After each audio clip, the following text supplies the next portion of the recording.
Howdy, Jacob here. Today we're looking at Crown Holdings in the containers and packaging industry. 9.4 billion market cap, just under 15 billion enterprise value, founded in 1892. Growth is not very incredible, low single digits, but you are still seeing growth, roughly in line with inflation. They've started to pay a dividend in the last 3 years, and it doesn't look very substantial in relation to earnings. Return on invested capital, mid single digits, nothing to brag about. But operating margin above 10% is pretty impressive. Gross margin at high teens, about 20%. So it looks like almost all of their costs are coming from cost of goods sold, just buying the actual materials to create the products, which we can definitely see here.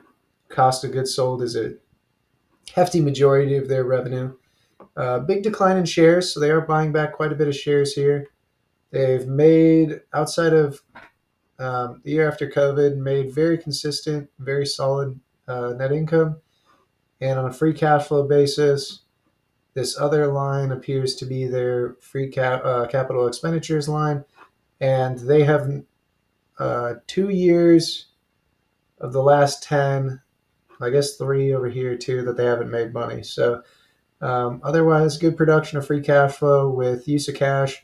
A little bit on the dividend side. That dividend in relation to, let's say, 500 million or so is 20%, so nothing substantial.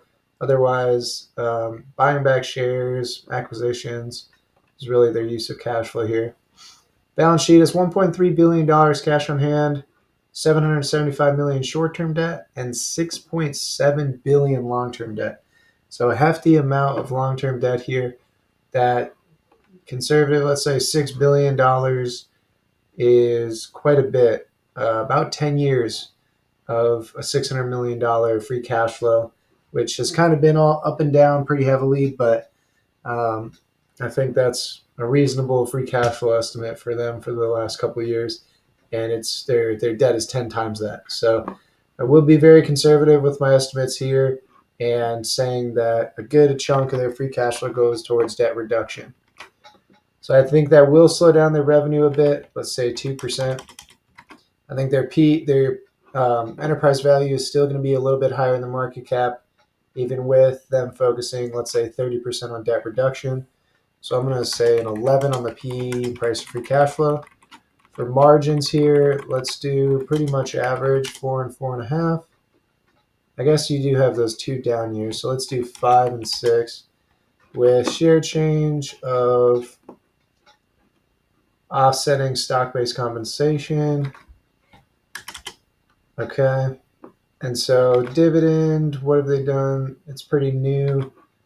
I guess we can increase that with their revenue growth. So dividend is about 20%, 30% to debt reduction, maybe 5 to 10% to share repurchases to offset stock-based compensation. And then we are still leaving about 20 to 30%. I don't know if that added up to 100, but rough estimate, the rest to reinvestment and acquisition purposes. And so I think I'm fine with these assumptions. Right now, we're saying the company's stock price needs to fall 63% before you get the return we're looking for here.